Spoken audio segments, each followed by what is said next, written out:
Welcome back to Strength and Health for Life, where we try to straighten out those hormones that help you cut fat. Because let's face it, our hormones right now are crooked ass. Before we begin, please smash the like button down below and subscribe to this channel. And we'd appreciate it if you watch the video through to the end.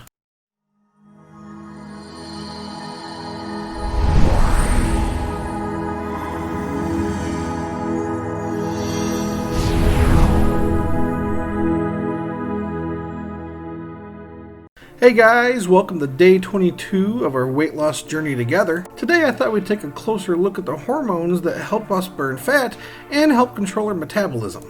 We'll also take a closer look at how we can regulate these things a little bit more efficiently each and every day. There are many hormones that affect the body fat in the human body, so today we'll go over just a few that will actually have the biggest impact. This list will help you get started towards making them work for you instead of working against you. Number 1, insulin.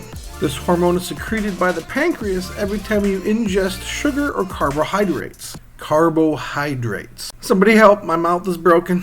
Insulin is what helps your body utilize the sugar in your blood as energy. It's also responsible for telling your fat cells to store more fat. In addition, it prevents your fat cells from breaking down fat. Prolonged elevated insulin causes many health issues. Insulin resistance being one of the largest ones. This primarily comes from overeating, especially when eating sugars and carbohydrates. Insulin resistance means your body's cells are resistant to insulin, but you didn't need me to tell you that specifically. But what this means is that your cells will no longer utilize sugar in your blood. Elevated insulin also causes obesity and metabolic syndrome. Metabolic syndrome can lead to heart disease and type 2 diabetes. So how do we get this monster under control? You talk to it politely and ask, that was a dumb idea, never mind. But what you do want to do is avoid sugars. And recent studies show you may want to avoid some sugar substitutes as they may trick your body into releasing more insulin and thus raising your insulin resistance. You may also want to reduce your carbohydrates. It must be Monday. Reduce your carb intake levels to a normal level. Many of us have a high carb diet. We don't necessarily need to lower it to a low carb diet, but at least bring it to the lower end of a normal carbohydrate intake range. This is because low carb and carb-less diets have a whole list of other health issues you don't want to deal with. You also want to intake a lot of healthy fats such as omega-3 fats. A really good source of this is fatty fish. You'll also be able to control your insulin if you exercise regularly. This means sticking to your exercise plan. Do it! You may also want to increase your magnesium intake, since many people don't have enough magnesium in their diets. Magnesium also helps to improve your insulin sensitivity. Numero dos, that's 2 if you didn't know, is our good buddy leptin. Leptin is produced by your fat cells. Remember, we don't actually lose fat cells as we burn fat, they just shrink. This hormone helps make you feel full. Believe it or not, however, this hormone has a higher concentration in obese people. Why is that? Because we can become leptin resistant. My mouth really is not working today. Leptin concentrations also go down as we lose weight. This causes our brain to think that we're starving, which means losing weight can actually make it harder to lose weight and keep it off. Don't worry, there's ways around that. To fix this, we need to raise our leptin sensitivity again. Let's see how we do that. We need to avoid inflammatory foods, especially things like sugary drinks, and trans fats. A good example of a trans fat is anything that's a baked good. That means cutting back on pies, cookies, and cakes. I like cake. Another good way to increase leptin sensitivity is to eat fatty fish. What am I doing? I've mentioned it twice and haven't even given you any examples. A few examples are Atlantic mackerel and salmon, albacore, yellowfin tuna, and Atlantic bluefin tuna. In addition to this, we need to exercise regularly. Do it! We also should ensure that we get enough sleep. And there are also supplements that can help, like a good fish oil. Number 3. I didn't like that voice either. Our good frenemy ghrelin. This hormone is created by the stomach when it's empty to let you know that you're hungry. Believe it or not, in overweight people this is already at low levels. This means that it only drops slightly when you eat. Since there is no strong signal between when you're hungry and when you're not, your body still thinks that it's hungry. This can be easily fixed by eating protein at every meal, and by not avoiding breakfast after your morning workout. We talked about that in an earlier video. Also, once again, avoid sugar intake. Number 4, cortisol, the dreaded stress hormone. This particular hormone tends to be at higher levels these days in people. Because let's face it, those bills need to be paid somehow. Adulting sucks.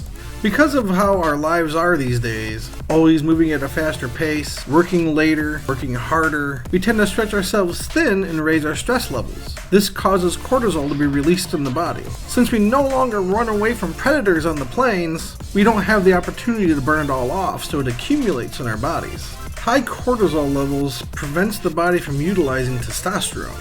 For men, this is the hormone that primarily controls everything about our body. It affects our muscle growth and metabolism significantly. But even in females, they use testosterone as well, although in lower doses. When our body can't use testosterone, we gain weight and are unable to increase muscle mass, which again reduces our resting metabolism.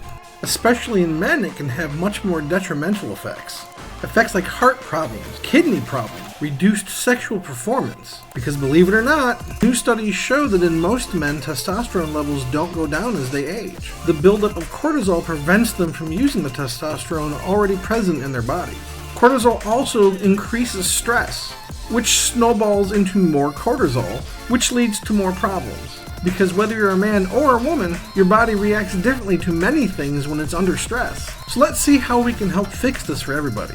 It helps to balance your diet and make sure you're getting all the nutritional needs you require. You can use meditation to stay calm. Listen to soothing or uplifting music. Again, ensure that you get enough sleep every night. And there are supplements out there that help reduce cortisol levels in your body. Number 5. This one's for the ladies. Estrogen. It is the most important female sex hormone. And not every woman knows that both high and low estrogen levels have an effect on your body weight. So balancing this is extremely important. Women who are obese or overweight tend to have higher estrogen levels. But in addition to this, low levels can cause insulin resistance and increase the risk of many diseases. So how do we fix this for you ladies? Well, if you're looking to lower your estrogen levels, what you need to do is increase your fiber intake. Increased fiber will actually decrease your estrogen levels. In general though, cruciferous vegetables such as broccoli will help balance your estrogen levels and therefore is good whether you need to raise or lower your estrogen levels. Some studies have shown that flax seeds seem to help in most women as well. And once again, exercise regularly. I think I'm starting to see a theme here. These are the hormones that affect your body's ability to burn fat and affect your metabolism. Exercise seems to be a component in all of them, so coming up with an exercise plan seems to be the most beneficial thing for your weight loss goals. If you'd like additional help, or looking for a community to motivate you, or just be there for you during your weight loss journey, please follow us on Facebook and join our Facebook community. Both of those links are in the bottom of the description. If you or anyone you know has had problems with weight loss in the past, and you tried everything but nothing seems to work, I urge you to please click the first link in the description. As always, stay safe and healthy, and I'll see you in the next video.